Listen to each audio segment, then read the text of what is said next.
Bapak, Ibu, Saudara jemaat yang Tuhan Yesus kasihi, salam damai sejahtera Kristus beserta saudara. Kita akan masuk dalam renungan harian GKPO Halim Perdana Kusuma. Sebelumnya mari berdoa. Tuhan Yesus yang penuh kasih, kami bersyukur anugerah kasih-Mu yang tiada berkesudahan. Engkau memberikan nafas kehidupan, kekuatan, kesehatan, dan kecukupan bagi kami. Terpujilah Engkau Tuhan. Kami akan masuk dalam renungan harian GKPO Halim. Berkati agar kami dikuatkan, dituntun melalui kebenaran firman-Mu. Berfirmanlah, kami siap mendengarnya. Amin. Daniel pasal 1 ayat 20. Dalam setiap hal yang memerlukan kebijaksanaan dan pengertian yang ditanyakan raja kepada mereka, didapatinya bahwa mereka 10 kali lebih cerdas daripada semua ahli ilmu gaib dan semua tukang jampi di seluruh kerajaannya. Melalui bacaan ini kita merenungkan dengan tema lebih cerdas 10 kali lipat dari semua orang berilmu. Saudara-saudara, kita tentu pernah mendengar pertanyaan, pilih mana, pinter atau cerdas? Pinter dan cerdas sering digunakan secara bergantian, tetapi ada perbedaan halus antara keduanya. Pinter biasanya merujuk pada kemampuan untuk memahami dan menguasai informasi atau keterampilan tertentu dengan cepat dan efektif. Orang pinter seringkali memiliki kemampuan akademis yang baik dan dapat menyelesaikan masalah dengan logika dan pengetahuan yang mereka miliki. Sedangkan cerdas, di sisi lain, mencakup kemampuan untuk berpikir secara mendalam, kreatif, dan inovatif. Orang cerdas tidak hanya memahami informasi, tetapi juga dapat menerapkannya dalam berbagai konteks, memecahkan masalah kompleks, dan membuat keputusan yang bijak. Jadi, pilihannya tergantung pada konteks dan apa yang kita nilai lebih penting. Kemampuan akademis dan penguasaan informasi, pinter, atau kemampuan berpikir mendalam dan kreatif, itu cerdas. Keduanya memiliki nilai yang berbeda dan bisa saling melengkapi. Bacaan firman Tuhan hari ini kembali menyegarkan pemahaman kita tentang kisah Daniel, Sadrah, Mesakh, dan Abednego. Dimulai pada masa pembuangan awal bangsa Israel ke Babel, bahwa pembuangan awal terjadi pada tahun 605 sebelum Masehi, di tahun keempat pemerintahan Raja Yoyakim.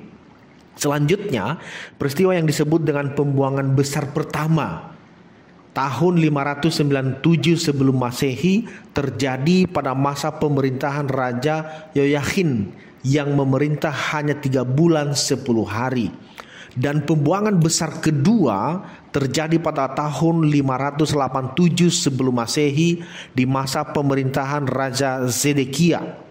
Kerajaan Israel yang dibangun pada sekitar 1000 tahun sebelum Masehi itu pun berakhir sudah. Kenapa? Karena serangan yang dilakukan oleh Nebukadnezar, Raja Babel, ditandai dengan runtuhnya Yerusalem. Kitab Daniel pasal 1 ayat 1-21 dilatar belakangi oleh situasi dan kondisi politik seperti tersebut di atas. Bagian ini secara khusus menuliskan mengenai Daniel dan ketiga temannya, yaitu Sadrah, Mesakh, dan Abednego yang menjadi tawanan perang Raja Babel. Namun mereka punya kualitas yang luar biasa sehingga mampu menarik perhatian Raja Nebukadnezar. Mereka adalah orang buangan yang mendapatkan kesempatan untuk dididik dan diberi kedudukan memimpin beberapa wilayah yang ada dalam kekuasaan Babel. Ada 2 pelajaran mengenai kehidupan mereka yang dapat kita teladani hari ini. Pertama, mereka adalah orang-orang muda yang berkualitas tinggi sehingga mendapatkan kepercayaan dari Raja Babel. Dalam Daniel 1 ayat 4 menyaksikan bahwa mereka memiliki kualitas baik secara fisik maupun non-fisik. Kemudian yang kedua, bahwa Daniel, Sadrah, Meshach, dan Abednego adalah keberaniannya mempertahankan nilai-nilai kebenaran firman Allah.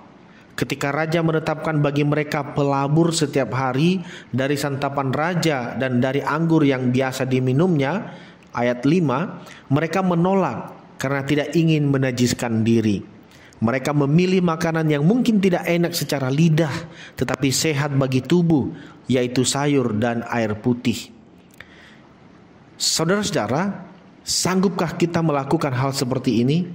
Memilih yang sepertinya tidak enak, tetapi menyehatkan dan membangun, yaitu menaati firman Tuhan?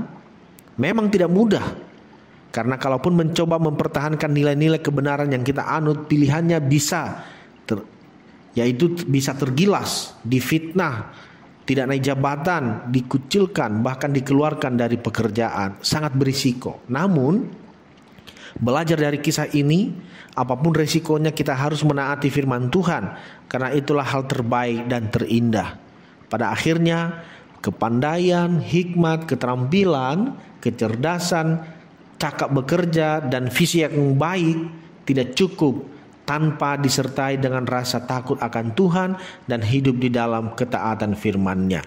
Sekali lagi, pada akhirnya kepandaian, hikmat, keterampilan, kecerdasan, cakap bekerja, dan fisik yang baik tidak cukup tanpa disertai dengan rasa takut akan Tuhan dan hidup di dalam ketaatan firman-Nya. Semoga kita tidak lelah untuk terus berjuang meningkatkan kualitas diri sekaligus menjadi murid-murid Tuhan yang radikal, hidup dalam kebenaran firman-Nya bagi kemuliaan nama-Nya, sama seperti Daniel, Sadrah, Meshach, dan Abednego. Roh Kudus menolong kita mempedomani firman-Nya. Tuhan Yesus memberkati. Amin. Mari berdoa.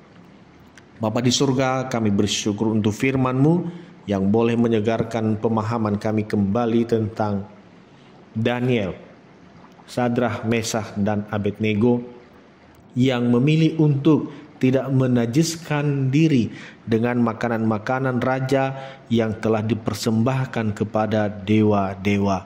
Dan biarlah kami menaati, menghormati kebenaran firman Tuhan, sekalipun resikonya begitu tinggi untuk kami hadapi.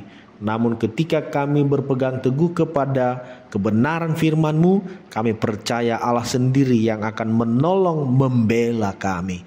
Terima kasih Tuhan untuk kebenaran firman-Mu. Hamba berdoa bagi seluruh jemaat Tuhan yang dalam pergumulan beban berat, Tuhan kiranya menganugerahkan kelegaan, yang sakit disembuhkan, dipulihkan, yang berdoa bergumul untuk pekerjaan, usaha, untuk keluarga, Tuhan senantiasa mendengar dan mengabulkannya. Terpujilah Engkau ya Allah yang hidup. Ini doa syukur kami. Dalam nama Tuhan Yesus kami berdoa dan mengucap syukur. Amin.